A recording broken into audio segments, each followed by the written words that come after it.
I thought that Canelo Alvarez was going to win this fight coming into this fight. I said I think it's going to be 116, 112. But in reality, it was the flip side. Dimitry Bivol, in my opinion, outboxed Canelo, outclassed Canelo. He couldn't adjust to Bivol. And Bivol adjusted after the fourth round when he was there trying to fight, and then he moved around. And then in the later rounds, he went back to how he started.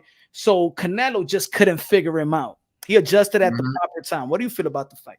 Well, I on the beginning of the fight, I said Canelo because if he come in there with head movement and getting in there, but I did say as well that it can be a really difficult fight and can go to Bivol if he uses jab and range. But that has to that is if Canelo gets in there, Canelo will take it, and I called Canelo on that one.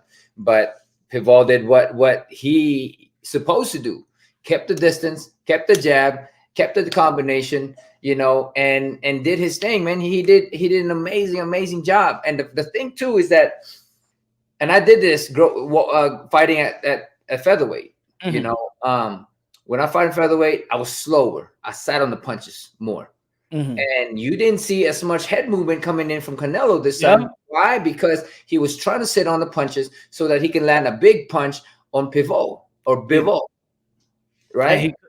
And he couldn't do it. And that's what sets all those jabs by Bivol, and did his thing, man. I mean, he executed everything amazingly. Yeah, he covered the body real well. I even know that. I think when he was hitting him to the body, I don't know if it was catching the elbow. And Canelo was getting frustrated, but I think he was getting frustrated because you couldn't hit him clean to the body. You set everything by hitting to the body. If you can't set him up, you couldn't set your punches up. Bivol was just his 1-2 was landing consistently. He wasn't moving his head at all in the first half of the fight. Yeah, he did some moves. I think it was in the 8th round where he was slipping a lot of punches, but he didn't even do what Canelo wanted him to do. Bivol for his fight, he was the ring general of that fight. He threw the most punches. He landed the most punches. He was the most effective, and I think he just beat Canelo in every aspect of the game. Yeah.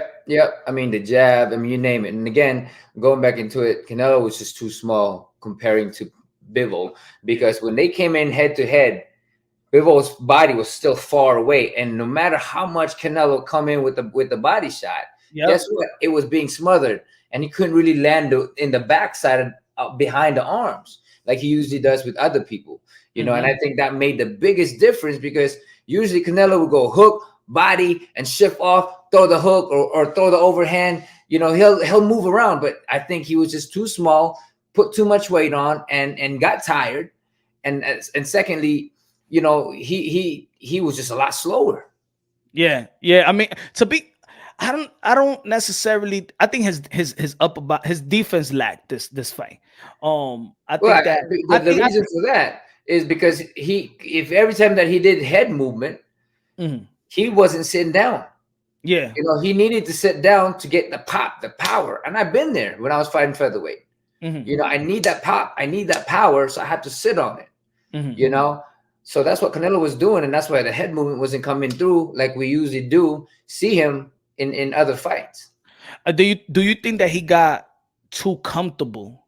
That he's been fighting a lot in a short period of time.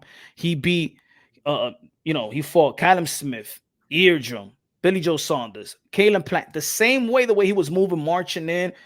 He was moving his head way better in those fights. But you think he fell in love with the how you say that I'ma just get you later on. Yeah, you could outbox me for a little while, but I'm gonna get to you. My power's gonna get to you in the later 100%. Guess what? I've been there too. I've been there too. When I fought Rigondeaux, I thought I could just land the big punch and that was it. But he boxed me. And that's what it is. I mean, for all the fights after that as well, it was like I was gonna land the big punch. But absolutely, you fall in love with what you do, and you get the biggest confidence in the world because you've done it for many, many years, and that's just how it goes, and he just got somebody who had the biggest heart, who got punched in the arm and didn't stop, and he kept punching, he kept countering every single time. People don't understand that if Canelo punches you, there's that, like I was telling you guys before, there's that split seconds that the Canelo is open, and you saw when Bivol catches those punches, he throws a hook and lands off right away with his power. Man, he just did incredibly well. He stuck to the game plan. He wasn't. He was outboxing. He wasn't there trying to take him out. In the 12th round, you could see like he was probably thinking like, I ain't gonna leave it to the judges, man. You know, I didn't even hear the judges' scorecard. I know it was a unanimous decision because it was like 113, 115. They gave it 115, 113. They did, man. Yeah, unanimously, it was like 113, 115. Yeah. All the judges. All the judges. All judges. Oh, come on, man. Come on, man. That was pretty close. Pretty fucking close. You see, man, man. But I don't think the fight was even that close, man. I mean, you know, again, much respect to Canelo. He's a legend. He's a legend in the sports. Mm-hmm. I mean, he's done it from 147 and up. You know, has beaten every champion that he tries to fight against with, except for Mayweather and Bivol. You know. Mm-hmm. You know, and yeah, you gotta give the man some respect and some love. But you know, I don't think that fight was that close. Yeah, I mean, I look, I say 116, 112, but in nationality, I say it could be 117, 111, and it could even because I gave the second round probably a swing round, you know, and it could actually go to 118, 110. Yeah, I think I was being even nice. 116, 112. I think that was even being nice. That was too nice. That was a beta. That was a beta scorecard. Yeah, 100%. 116, 112. I think I was being too nice. I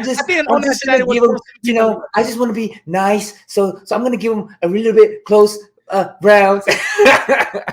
I don't see nothing closer than 116, 112. I don't see nothing. You know, 113, 113. It was a different Canelo. It was a heavy Canelo. I mean, he wasn't throwing no combination. He wasn't doing no shifting. He wasn't throwing no jab. He wasn't doing anything. He wasn't doing anything to figure out the fight. What did he say after? I think he thought he won the fight still or something like that. That's fine. What did he say after what did he say? Because I always get my thing mute. I always just mute the whole thing just to see the fight. Yeah. Me too. I didn't because I did the video right quick and I muted it. I didn't see the beginning of what he was saying. I saw like half of it, so I didn't hear the first question. So I didn't hear him say any type of excuses or thought that he won.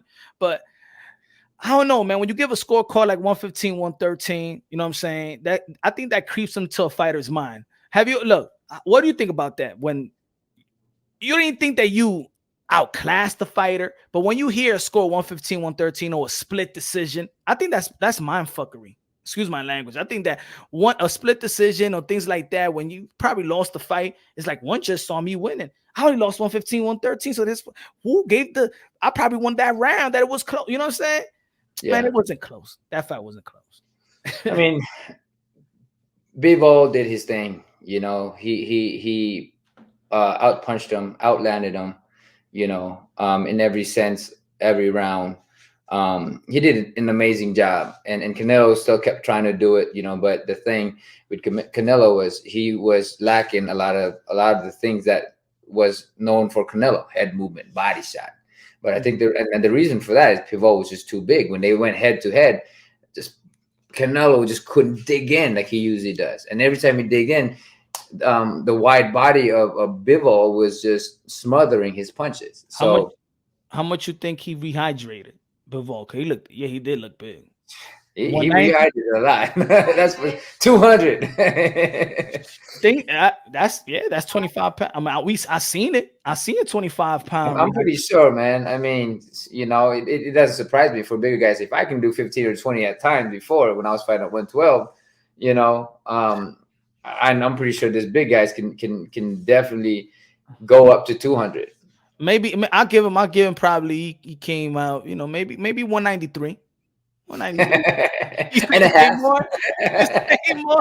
He say 200. Yeah. $1. He said, but boy, 210. Nah, he ain't no, it's no excuse. It's no excuse. You know what I'm saying? Now we're gonna play the he let the big. Well, he went to 175. We give credit for people moving up. We say Darren Yeah. would be great, so we can't shit on Canelo, but we gotta praise Dimitry Bivol for Yeah, fighting. definitely, 100%. Both of them, man, both of them. Canelo for having that heart and that balls to fight anybody.